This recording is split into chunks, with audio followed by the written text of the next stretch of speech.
warahmatullahi wabarakatuh. Waalaikumsalam warahmatullahi wabarakatuh. Ini yang ulun pertanyakan kepada Ustadz.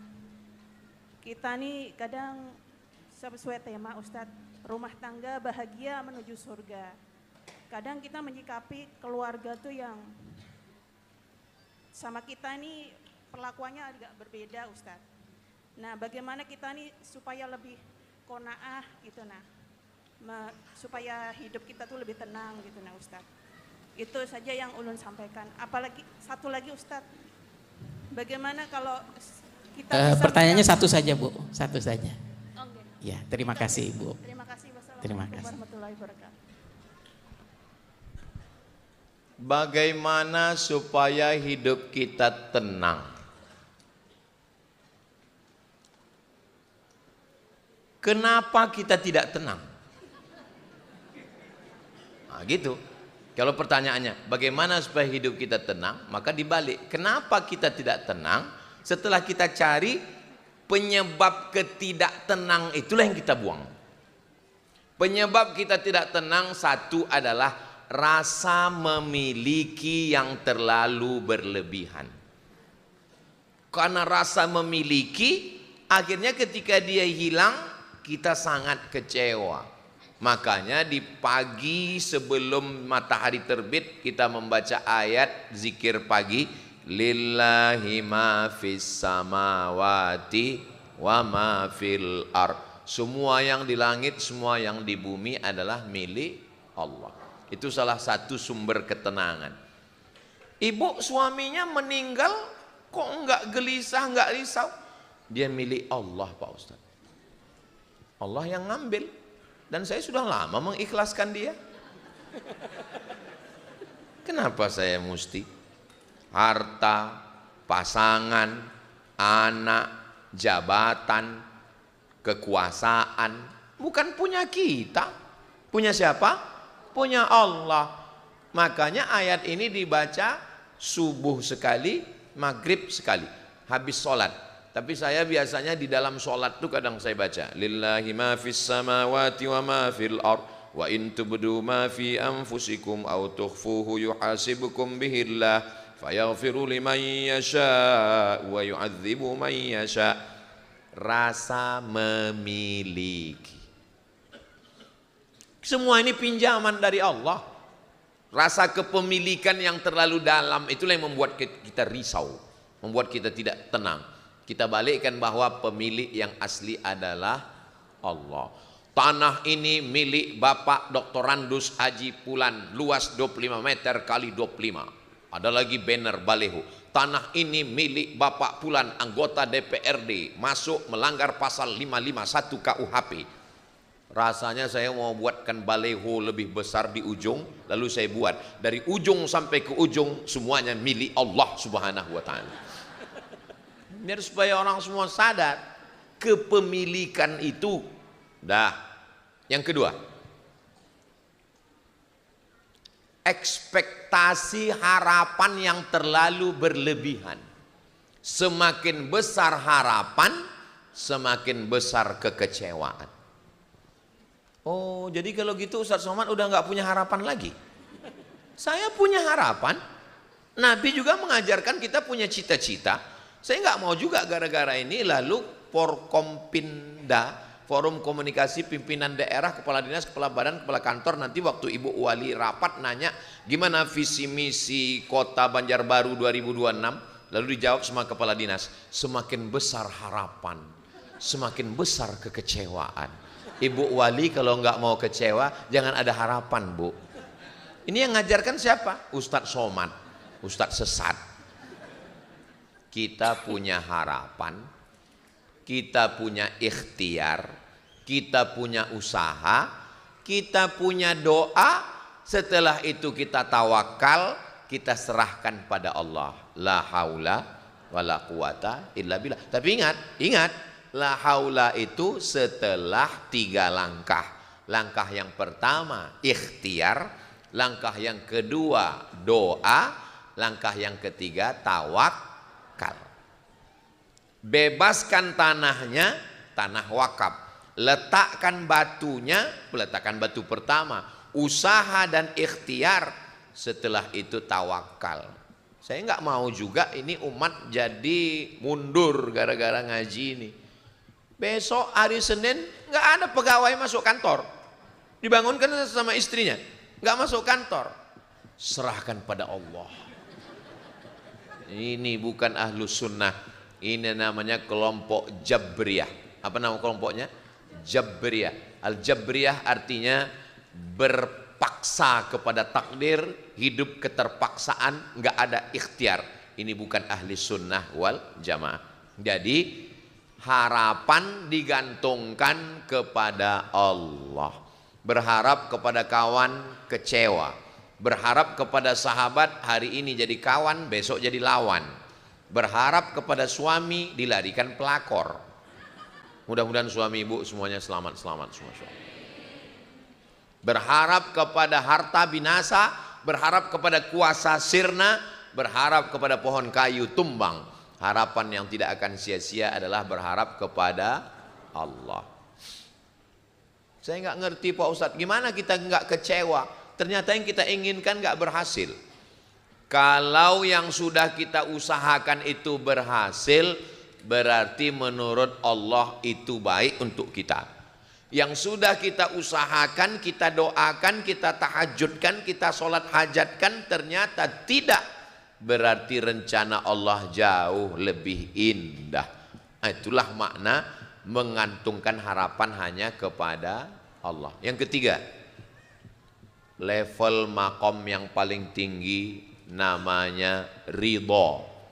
Makanya orang sebelum berzikir itu ilahi anta maksudi waridhaka ridho. Makanya dari rukun yamani ke hajar aswad, Rabbana atina fid dunya hasanah wa fil akhirati hasanah wa qina azabannar. Allahumma inna nas'aluka ridhoka. Baru jannah. Kenapa jannah nomor 2? Karena kalau minta jannah belum tentu dapat ridho, tapi kalau minta ridho pasti dapat jannah. Alhamdulillah saya sudah dapat dua-duanya Pak Ustadz. Loh kok bisa dapat? Anak pertama ridho, anak kedua jannah. Mana ridho? Masya Allah. Ridho itu apa? Ridho itu, kamu kalau nilaimu 9, Mama akan belikan kamu laptop.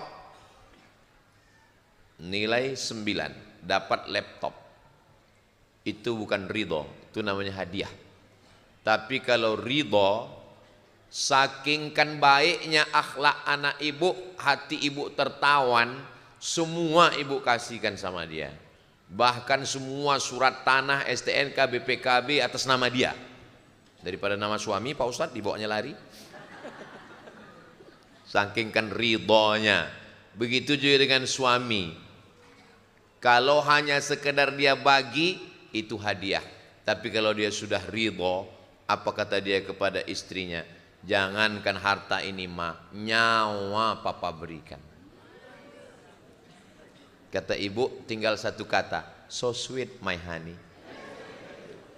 Jadi dalam hidup ini kalau mau tenang, 3. Pertama, rasa memiliki jangan terlalu kuat karena semua milik Allah. Yang kedua, rasa harapan ekspektasi jangan terlalu tinggi karena harapan makin besar harapan makin besar kekecewaan. Gantungkanlah harapan kepada Allah. Yang ketiga, ridho menerima semua keputusan Allah. Kira-kira yang 3 ini berat atau ringan?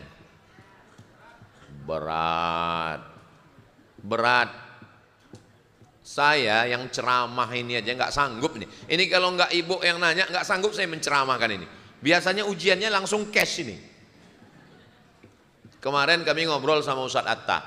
Kata Ustadz Atta, ini jamaah kita ini Ustadz Somad, mereka adalah orang-orang yang sudah selesai dengan diri mereka sendiri. Kenapa mic ini bunyi terus? Ini orang-orang yang sudah selesai dengan diri mereka sendiri. Mereka tidak berharap pujian, mereka tidak berharap sanjungan, Mereka tidak berharap dimuliakan. Dalam hati saya, iya Ustadz Atta, kita pun insya Allah sudah selesai dengan diri kita sendiri. Kita nggak harap dipuji-puji, dimuliakan orang. Betul, apapun yang terjadi kita terima ya Ustadz Atta. Iya kita terima. Ternyata langsung diuji Allah, berat memang. Sampai di hotel, WC-nya mampet. Langsung saya di dalam WC itu, mau bilang ya Allah nggak bisa. Orang dalam WC gimana mau bilang ya Allah. Langsung dalam hati saya, ya Allah, memang ujian ini berat. Kalau saya perturutkanlah, mestinya saya ngamuk ke GM-nya itu. Mana general manager hotel ini? Apa kamu nggak tahu bahwa ini adalah Ustadz Abdul Somad? Saya malu mau ngomong gitu karena baru bahas dengan Ustadz Atta. Kalau saya ngomong gitu apa kata Ustadz Atta? Berarti kita belum selesai dengan diri kita. Akhirnya saya diam aja lah, menahankan sendiri. 3 nih kalau bisa kita. Ustadz Somad udah bisa? Belum. Itu kemarin kok bisa? Malu. Pertama, rasa memiliki jangan terlalu besar. Yang kedua, harapan jangan terlalu tinggi. Harapannya serahkan pada Allah. Yang ketiga, ridho menerima segala keputusan Allah. Lalu kalau kita ridho, kita nggak lapor polisi. Jam 12 malam masuk telepon ke HP saya. Assalamualaikum. Waalaikumsalam. Salah sambung saya bilang. Enggak, ini Ustadz Somad. Kenapa Bu? Suami saya Pak Ustadz. Kenapa dia? Dia pesta narkoba di ruang tamu. Membawa,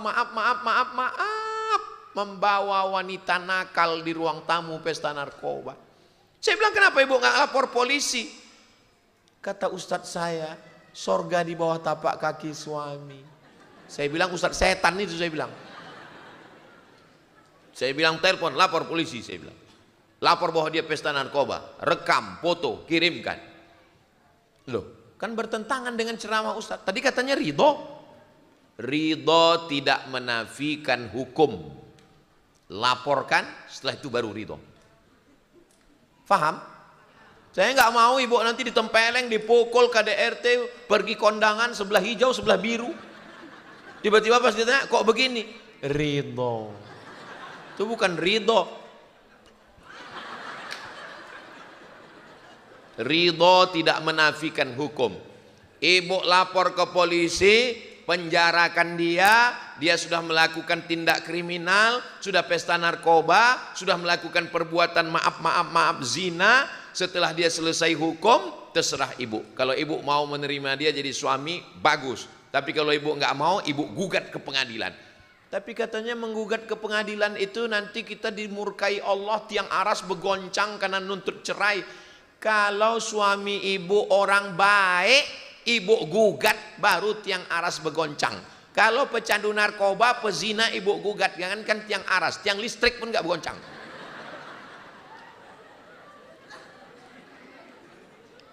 Jelas atau nggak jelas?